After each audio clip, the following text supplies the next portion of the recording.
दोस्तों हाल ही में हुआ डिजास्ट्रियस धमाका जो कि लिबनन की राजधानी बेरूत में घटित हुआ, जिस धमाके में 70 से ज़्यादा लोगों की जानें चली गई और 4000 से ज़्यादा लोग घायल हुए। कई लोगों ने तो अपने परिवार के सदस्य भी खो दिए। दोस्तों ये धमाका एक ऐसा डिजास्टर था जो कि इंसानों की लापरवाही का नतीजा था। पर दोस्तों इस प्रकार का डिजास्टर कोई पहला नहीं था जो कि इंसानों की लापरवाही का नतीजा था, बल्कि इससे पहले भी कई धमाके ऐसे हो चुके हैं जो कि इंसानों की केयरलेसनेस बताते हैं, जिनका खामियाजा आम लोगों को भुगतना पड़ा और ये उनके लिए शाप साबित हुआ। तो दोस्तों शुरू करते हैं आज की video with the informative journey, but before that like share and subscribe. दोस्तों भोपाल गैस कांड के बारे में तो आप जानते ही होंगे। यह घटना मिसमैनेजमेंट का नतीजा थी। यह इंसिडेंट 3 दिसंबर 1984 को मध्य प्रदेश की राजधानी भोपाल शहर की है।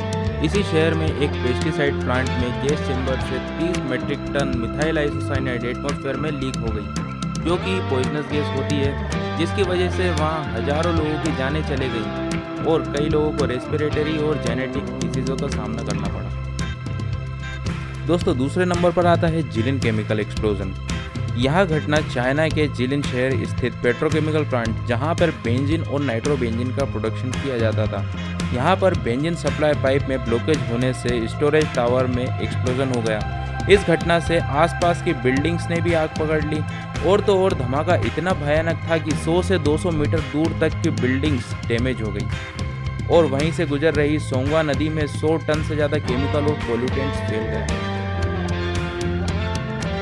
दोस्तों अगला डिजास्टर है द ग्वायू ई वेस्ट। वैसे तो ई वेस्ट डंपिंग को हम इतना बड़ा खतरा या डिजास्टर नहीं मानते, पर चाइना के ग्वायू में 60,000 ई वेस्ट वर्कर काम करते थे, जिनका काम लाए गए ई वेस्ट को डेली 100 से अधिक ट्रकों में लोड करना था। इतने ई वेस्ट से वहां पर 52 स्क्वायर किलोमीटर की जगह बर्बाद हो गई। जो जगह किसी समय राइस विलेज के नाम से जानी जाती थी, वह आज फसल उगना बंद हो गई, पानी पीने लायक नहीं रहा और 80% बच्चों को लेड पॉइजनिंग का सामना करना पड़ा।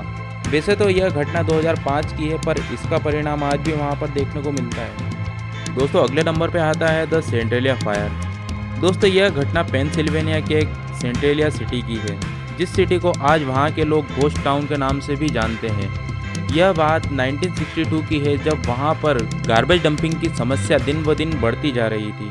तब वहां गवर्नमेंट ने उस बढ़ते हुए गार्बेज को आग लगाकर नष्ट करने का सोचा। उन्होंने 27 मई 1962 को गार्बेज को एक गड्ढे में ले जाकर आग लगा दी, पर वो ये नहीं जानते थे कि वहाँ गड्ढा नीचे एक खदान से मिलता है। उन्होंने आग लगाने के बाद उस आग को फायर फाइटर की मदद से बुझा दिया, पर वह आग 2 दिन बाद फिर जलने लगी। उन्होंने फिर बुझा दिया और ये सिलसिला कई दिनों तक चलता रहा, लेकिन बाद में जांच करवाने के बाद उन्हें पता चला कि यह आग जमीन में 3700 एकड़ तक फैल गई थी।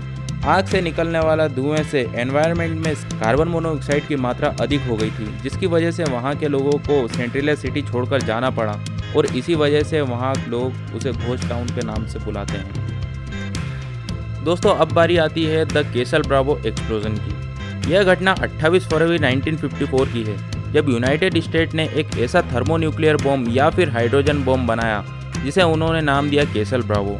यह बॉम्ब हिरोशिमा और नागासाकी पर गिराया बॉम्ब फैटमैन और द लिटिल बॉय से भी 3 गुना ज़्यादा पावरफुल था, जिसकी पावर 15 मेगाटन ऑफ टीएनटी थी। जब अमेरिका ने टेस्टिंग के लिए इस बॉम्ब को बिकिनी एटोल मार्शल द्वीप समूह पर गिराया, तो इसके एक्सप्लोजन से वहाँ 20,000 लोगों की जान चली गई और यह इतना पावरफुल था कि दुनिया के सबसे बड़े एक्सप्लोजन में इसका नाम शुमार है।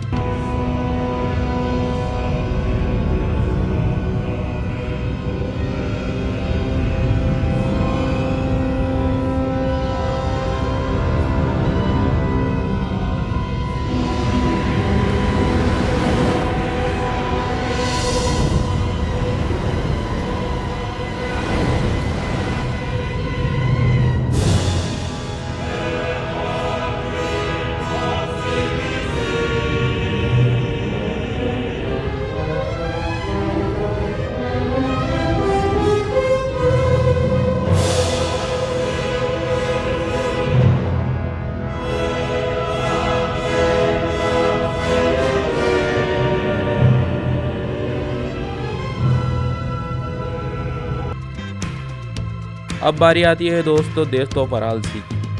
68,000 किलोमीटर में फैला अराल सी आज सूख चुका है। अब इस सूखे सागर में सिर्फ रेत, नमक और पुराने कबाड़ जहाज के अलावा यहाँ दूर दूर तक कुछ नजर नहीं आता। पर आज से 60 साल पहले तक यह अपने प्राकृतिक रूप में ही था। उस समय इसे स्पेस से भी देखा जा सकता था और किसी समय यह पृथ्वी के बड़े सागरों में भी गिना जाता था। लेकिन सेकेंड वर्ल्ड वॉर के बाद सोवियत संघ के नेता निकिता क्रुश्चेव ने वाटर प्रोजेक्ट बनाया जिसमें खेती के लिए अराल सी की जमीन का उपयोग होना था, जिसलिए अराल सी का पानी मोड़ दिया गया और इस वजह से अराल सी का 75% पानी सूख गया और किसी समय जो सागर हुआ करता था आज वह मरने की कगार पर है। दोस्तों अब आता है द डोर टू हेल या कह लें नर्क का दरवाज़ा। यह जगह तुर्कमेनिस्तान के दरवेज में स्थित है। इसके पीछे एक कहानी है। यह घटना 1971 में हुई जब अमेरिकी साइंटिस्ट को यह पता पड़ा कि तुर्कमेनिस्तान में तेल की खदानें हैं, तो उन्होंने सर्वे करवाया और उन्हें यह पता चला कि वहाँ तेल की नहीं नेचुरल गैस का भंडार है। खुदाई का काम शुरू हुआ। लगभग 30 फीट चौड़ा और 65 फीट गहरा क्रेटरनुमा गड्ढा खुदा ही था कि उसमें से गैस का रिसाव होने लगा, जिससे वहाँ काम करने में दिक्कत होने लगी। इसलिए उस गैस में आग लगवा दी गई ताकि जितनी गैस हो जलकर खत्म हो जाए।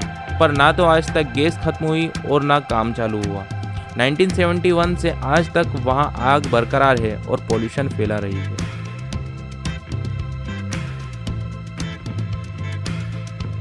दोस्तों अब बारी आती है एक ऐसे डिजास्टर की जो कि ह्यूमन मेड है, जिसका नज़ारा हमको अक्सर हमारे शहरों में देखने को मिलता रहता है और ये घटना कई सालों पहले विदेशों में घट चुकी है, जिसका नाम है द ग्रेट लंदन स्मोक।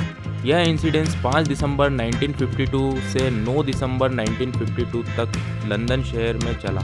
इस समय ब्रिटेन में इंडस्ट्रियलाइजेशन पीक पर था और इंडस्ट्रीज में बहुआयात मात्रा में coal as a fuel use किया जाता था, जिस वजह से धुएं की मात्रा में वृद्धि होने लगी। वातावरण में मॉइस्चर की मात्रा होने से धुआं और मॉइस्चर मिक्स हो गया, जिससे धुआं ऊपर उठने की जगह नीचे ही रह गया और जिसने परतनुमा शक्ल ले ली। इस धुएं का सिलसिला वैसे तो साल भर चला, पर 5 से 9 दिसंबर तक 12,000 लोगों की जानें चली गईं और 2 लाख लोगों को रेस्पिरेटरी डिसीज का सामना करना पड़ा।